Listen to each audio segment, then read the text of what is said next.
Love जिहाद पर कानून को लेकर मंत्री विश्वास सारंग का बड़ा बयान सामने आया है। उन्होंने कहा कि लव जिहाद के खिलाफ कानून में धर्मगुरुओं पर कार्रवाई का भी प्रावधान होना चाहिए। उन्होंने कहा कि सिर्फ एक लड़का नहीं बल्कि पूरा रैकेट लव जिहाद के पीछे है। ऐसे में उन्होंने कानून बनाने को लेकर सुझाव दिया कि कानून में लव जिहाद को प्रमोट करने वाली संस्थाओं और धर्मगुरुओं पर भी कार्रवाई होनी चाहिए।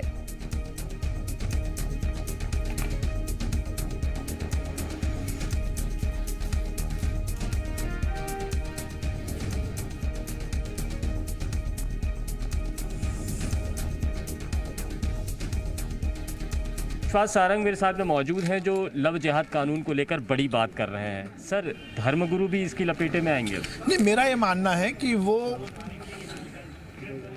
वर्ग जो लव जिहाद को प्रमोट करता है उसके खिलाफ भी कार्रवाई होनी चाहिए, क्योंकि हम देखते हैं कि एक बड़ा वर्ग है जो कि इस रैकेट में जुड़ा हुआ है, उनके खिलाफ भी कार्रवाई होनी चाहिए। तो इसमें धर्मगुरु को भी नहीं, जो करवाते हैं, जिनको मालूम है कि ये लव जिहाद का मामला और उसके बाद भी यदि शादी होती है, यदि उसके बाद भी वैवाहिक जीवन में लोग जुड़ते हैं, तो इसमें तो कहीं ना कहीं कार्रवाई उन्हें सुनिश्चित तो करना पड़ेगा। आप कह रहे हैं रैकेट एक काम करता है? रैकेट काम करता है, ये तो आप लोग बता चुके हो। हाँ। ये तो मीडिया के माध्यम से ही हमें पता लगा है। हाँ। कि रैकेट काम करता है और लगातार कुछ लोग ऐसे हैं जो लव जिहाद को प्रमोट कर रहे हैं।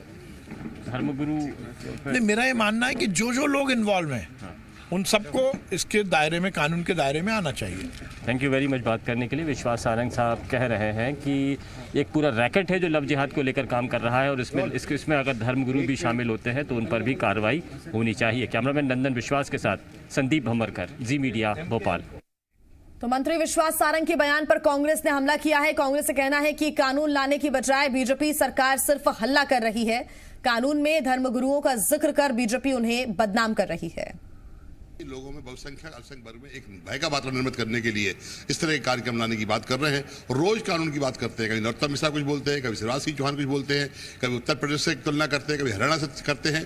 और अभी जैसा कि मालूम पड़ा है कि विश्वास सारंग मंत्री हैं, उन्होंने कह दिया कि धर्मगुरुओं को लाना चाहिए। शर्म आना चाहिए। ऐसे कानून की आड़ में आप धार्मिक लोगों को भी ये जोड़ने की बात कर रहे हो, उससे साफ लगता है कि हल्ला गुल्ला ज्यादा कर रहे हैं, करने कोई मंशा नहीं है। और इसी पर ज्यादा जानकारी के साथ जी मीडिया संवाददाता संदीप भमरकर हमारे साथ जुड़ गए हैं। संदीप, ऐसा लगता है कि मंत्री विश्वास सारंग ने एक बार फिर थाली में परोसकर मुद्दा कांग्रेस के हाथ में दे दिया है और उसको भुनाने की कोशिश भी कांग्रेस करेगी और वो दिख भी रहा है। प्रतिक्रियाएं आना शुरू भी हो गई हैं कांग्रेस की तरफ से। मंत्री विश्वास सारंग के बयान की बात करें तो जिस वर्ग की वो बात कर रहे थे, जिस ओर उनका इशारा था, उससे वाकई उनके इस बयान के बाद उनकी मुश्किलें बढ़ेंगी।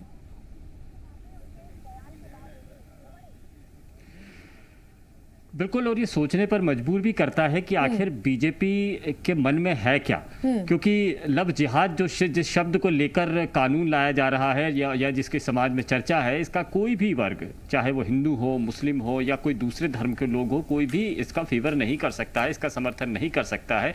क्योंकि ये जबरन धोखेबाजी में रखकर मासूम बच्चियों के साथ, मासूम लड़कियों के साथ में बहला फुसला कर, बरगला कर, नशीली चीज़ें फैलाकर उनको प्रेम जाल में फंसाया जाता है हिंदू नामों के ज़रिए और उसके बाद में मुस्लिम बनने पर मजबूर किया जाता है।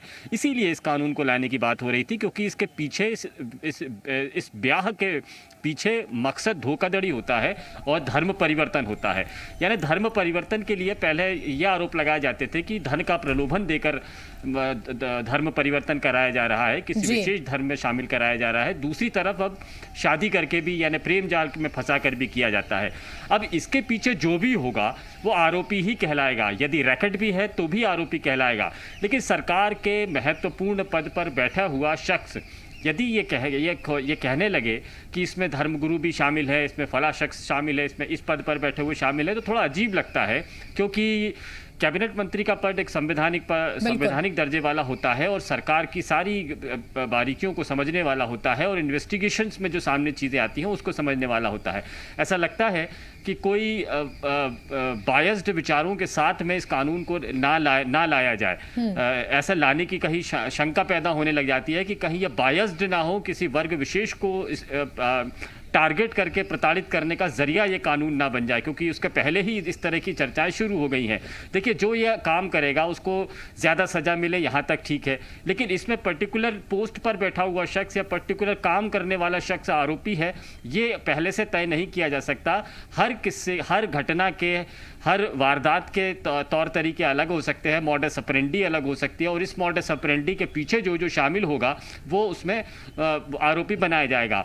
हत्या किसी एक ने की हो या हत्या की साजिश रचने वाले पीछे कितने भी लोग हो, चाहे वो किसी भी पोस्ट पर बैठा हुआ हो, उन्हें किसी पद पर बैठा हुआ नहीं समझा जा सकता है। और इसीलिए कांग्रेस को यहाँ पर आरोप लगाने का मौका लगा है कि ऐसा लग रहा है कि शायद अल्पसंख्यकों को, मुस्लिमों को टारगेट करने की कोशिश बीजेपी कर रही है, और इसलिए सरकार में बैठे मंत्री भी गैर जवाबदार, बिल्कुल। और संदीप ये कह सकते हैं कि ये पहली दफा नहीं है, पहले भी इस तरह के मुद्दे सामने आए हैं जब किसी वर्ग विशेष पर या धर्म विशेष के लिए दोनों ही पार्टियों में आरोप प्रत्यारोप हो रहे हों। कुछ वैसी स्थितियां अभी निकलकर सामने आ रही और आप सही कह रहे हैं, बेहद ही ये संवेदनशील मुद्दा है। ऐसे में संवैधानिक पद पर बैठा हुआ कोई भी व्यक्ति इस तरह से अगर बयान देता है तो उसके कई मायने निकाले जाते हैं।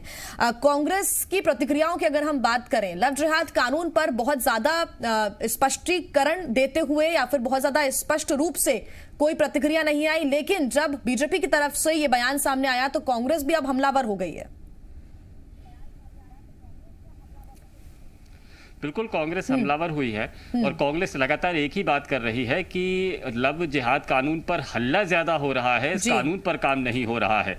ड्राफ्ट बनाने का काम काफी पहले पूरा किया जाना चाहिए था, इस पर सलाह मशवरे कर देने चाहिए थी, और चर्चा करना है तो विधानसभा में भी चर्चा होती है, खुली सलाहें बुलाई जा सकती हैं, आपत्तियां, गैर आपत्तियां, दावे आपत्तियां इसमें बुलाई जा सकती है। सरकार खुली चर्चा भी करती आई है, लेकिन इस कानून को लेकर जो तैयारी चल रही है, ऐसा लग रहा है तो कांग्रेस ये कहती है कि हो हल्ला ज्यादा हो रहा है, कानून पर बात नहीं हो रही है। संदीप, एक और चीज इसमें शामिल करना चाहेंगे, ऐड करना चाहेंगे, क्योंकि 3 दिवसीय सत्र की शुरुआत होने जा रही है। शिवराज सरकार का मोटिव है कि इस कानून को हरी झंडी मिल जाए, वहां से पास हो जाए, लेकिन अब ये नया प्रावधान लाने की बात जो कही है विश्वास सारंग ने, क्या इसके बारे में ध्यान होगा या ऐसा लगता है कि थोड़ा सा किनारा कर दिया जाएगा इस सजेशन को?